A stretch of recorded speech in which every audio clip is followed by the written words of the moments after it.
बिस्मिल्लाहिर्रहमानिर्रहीम अस्सलाम वालेकुम वरहमतुल्लाहि वबरकातुहू। आज का जो टॉपिक है कोर्ट मैरिज क्यों की जाती है, अगर कोर्ट मैरिज करते हैं तो इसके नुकसानात क्या हैं। फ़ायदे तो मैं नहीं बताऊंगा क्योंकि ये कोई अच्छा अमल तसव्वुर नहीं किया जाता।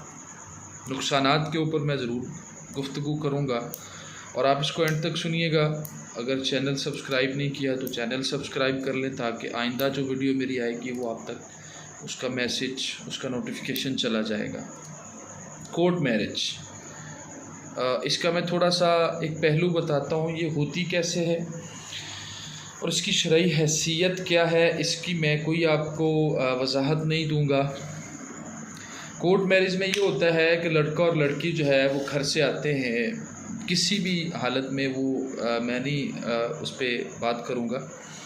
कोर्ट में ये कोई कोर्ट मैरिज नहीं होती, ये कोई अदालती निकाह नहीं होता, इसको हम अदालती निकाह नहीं कहते। ये निकाह ही होता है जैसे हम दूसरा निकाह करते हैं।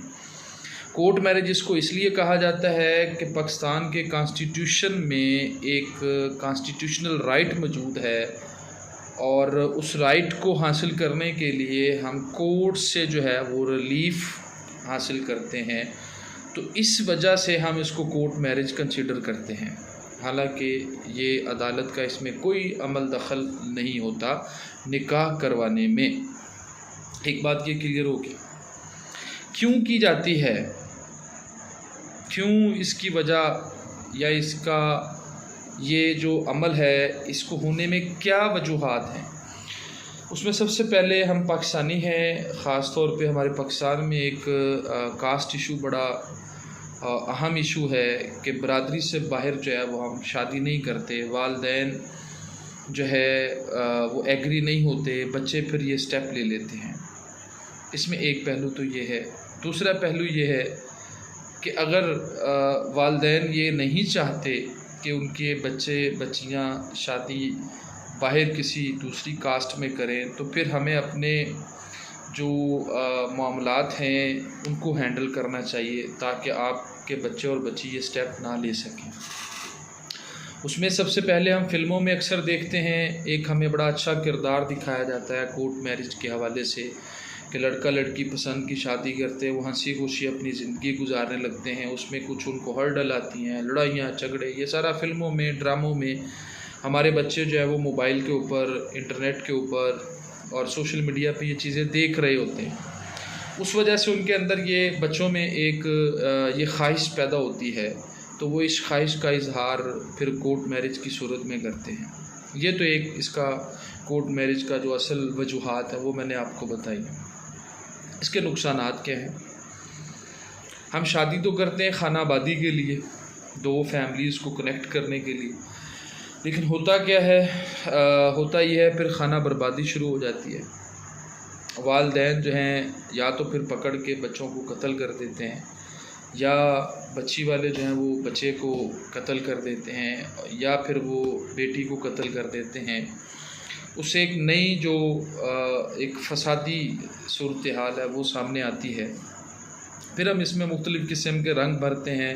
उन्होंने हमारी बच्ची को वर्गलाया, वो कहते हैं कि उनकी बच्ची ने हमारे बच्चे को वर्गलाया। फिर इस तरह के मुख्तलिफ़ किस्म के एक्सक्यूज़ लेके हम एक स्टोरी जो है वो तैयार करते हैं। फिर हम FIR करवाते हैं, थाने कचहरी में चलते हैं। तो ये इसके बहुत सारे नुकसानात में से ये भी एक नुकसान है कि फिर हम खाना आबादी की बजाय हम खाना जंगी में चले जाते हैं, हम एक खाना ख़राबी की तरफ चले जाते हैं और उसमें दो ख़ानदान जो हैं वो ख़राब होते हैं। फिर उसके साथ जो है वो एक कह लें कि जो उस फैमिली से जुड़ा हुआ फ़र्द होता है उसके लिए एक बदनामी का बाइस भी होता है।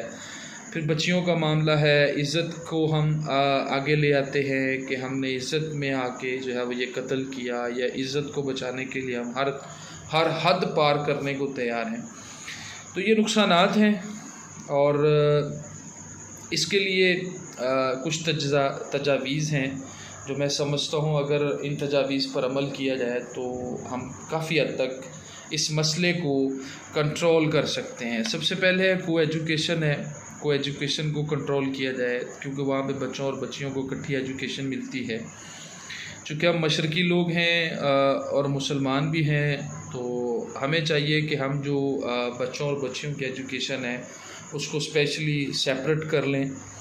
और उसके बाद जो हमारे माहौल में ये आज एक सोशल मीडिया का, एक इंटरनेट का जो तूफ़ान बदतमीज़ी है, मोबाइल का जो तूफ़ान बदतमीज़ी है, इस पे अगर हम कंट्रोल कर लें तो हम काफ़ी हद तक जो है वो अपने बच्चों पर इस तरह की चीज़ें जो है जो कोर्ट मैरिज की तरफ हमें लेकर जाती हैं, वो उससे हम महफूज हो सकते हैं। आखिरी बात वो ये है कि अगर शरीयत हमें इजाज़त देती है बच्चों की रज़ामंदी को भी सामने रखा जाए, तो मेरी वालिदैन से गुजारिश है कि अगर आप ये सारी चीज़ें नहीं कर सकते तो फिर बच्चों की जो मर्ज़ी होती है उसके मुताबिक चलने लग पड़े, क्योंकि ये जो इस वक्त एक माहौल चल रहा है तो इसमें बेहतर है कि आप अपने बच्चों को, बच्चियों को उनकी मर्ज़ी के मुताबिक शादी का इख्तियार दें। इस्लाम भी देता है, इसमें कोई कबाहत या बुराई नहीं है। इस्लाम इस चीज़ की इजाज़त देता है कि बच्चे और बच्ची की रज़ामंदी कंसीडर की जाए। ये अब वो दौर नहीं है, हम 2023 में चल रहे हैं, आगे बहुत सारे और साल भी हैं, क़यामत तक जितना वक्त है, आगे मज़ीद जिद्दत आ रही है। आप अपने बच्चों को अपनी मर्ज़ी के मुताबिक नहीं चला सकते। कुछ लिमिट्स हैं जिनमें आप उनको कंट्रोल कर सकते हैं, लेकिन कुछ ऐसी हालात आ जाते हैं कि जिसमें आप अपने बच्चों को कंट्रोल नहीं कर सकते। तो फिर आपको करना क्या है, आपको फिर उनकी मर्ज़ी के मुताबिक चलना है। तो ये मेरी एक गुजारिश है वालिदैन के लिए कि वो इस तरह अपने बच्चों को कंट्रोल कर सकते हैं। अपनी दुआओं में याद रखिएगा। अगली वीडियो के लिए जो है वो चैनल को सब्सक्राइब कर लें।